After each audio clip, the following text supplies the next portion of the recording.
High! তো দেখো আজকে তো স্নান-টান করে চলে এসেছি। কেননা যাবো আমি এক জায়গায় ঘুরতে। আচ্ছা কোথায় যাবো সেটা তোমাদের আমি একটু পরে বলছি। তো প্রথমে তো আমি স্নান করে চলে এসেছি। আর আজকে তো আমি হেয়ারটা ওয়াশ করেছি। যেহেতু সপ্তাহে ৩ দিন আমি হেয়ার ওয়াশ করি। কেননা এই গরমে না মাথা ঘামলে চুলগুলো খুব চ্যাটচ্যাট হয়ে যায়। একদম ভাল লাগে না। আগে তো ৩ দিন করতাম। এখন মনে হয় সপ্তাহে ৪-৫ দিন করা লাগবে। কেননা এই গরমে আমার একদম ভাল লাগে না।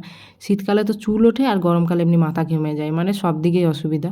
আর যাদের লং হেয়ার আছে তারাই এই মানে কষ্টটা বোঝে যে মাথা ধুতে গেলে তাদের কতটা কষ্ট হয়। যাই হোক, তো এখন রেডি হচ্ছি আর লাগিয়েছি হচ্ছে আজকে আমি স্ট্রিক্সের সিরামটা। আমি রেগুলারই এটা ইউজ করি। আচ্ছা আমার তোমাদেরকে বলা হয়নি আমি যাচ্ছি কোথায়। আমি যাচ্ছি হচ্ছে আমার পিসির বাড়ি। আমার পিসির বাড়ি আমাদের বাড়ি থেকে পিসির বাড়ির ডিসটেন্সটা বেশি না, মানে অনেকটাই কাছাকাছি। তাই টোটো ধরেই চলে এসেছি। আর আগে তো প্রায় আসতাম যেহেতু দাদারা থাকতো, মজা হতো। আর এখন ২ দাদাই নাই, ওরা বাইরে কাজে গেছে।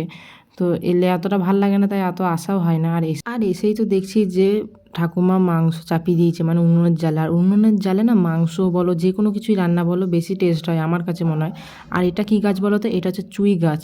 চুই ঝাল বলে আর কি, মাংসতে দেয়। অনেকেই চেনো অনেকেই চেনো না। আর এই গাছটা আমার পিসির বাড়িতে অনেকই আছে। আর এটা হচ্ছে ছোট্ট একটা গাছ, তোমাদেরকে দেখালাম। আর আজকে পিসি করেছে হচ্ছে দয়া কলা দিয়ে মাছের ঝোল। আচ্ছা দয়া কলা আমি কোনো দিন খাই, দয়া কলা মানে সেই বীজ থাকে, ওই কলাটাকে দয়া কলা বলে। তো যাই হোক, ওইটা দিয়ে মাছ দিয়ে খেলাম। আর করেছে হচ্ছে আজকে মাংস, যেহেতু দেশি মুরগি করেছে বললো যা একটু খেয়ে যা। আর করেছে হচ্ছে আলুর চিপস। আচ্ছা এই গরমে তো সবার বাড়ি বাড়ি এখন আলুর চিপস থাকবে। আমি তো আগে প্রায় যখনই আলু উঠতো মানে আমাদের বাড়িতে আনতো তো অনেকজনাই দিয়ে যেত। তো আমি বসে বসে আলুর চিপস করতাম। এখন এইবার আর করা হয় নাই। তাই যাই হোক, পিসিরা তো প্রত্যেকবারই দিয়ে যায়। আর খেয়ে দিয়ে দেখো আমি চলে এসেছি শুতে। আর এক ঘুম দিয়ে দেওয়ার পরে তো এখন যাচ্ছে হচ্ছে বাড়ি, যেহেতু আর থাকবো না, গিয়ে আবার টিউশনি আছে। তো এখন যাচ্ছি বাড়ি। আর কাছে থাকলে এই সুবিধা হয় যখন তখন আসা যাওয়া যায়। তো আজকের মতন ভিডিওটা এইটুকুনি, কেমন লাগলো অবশ্যই জানি।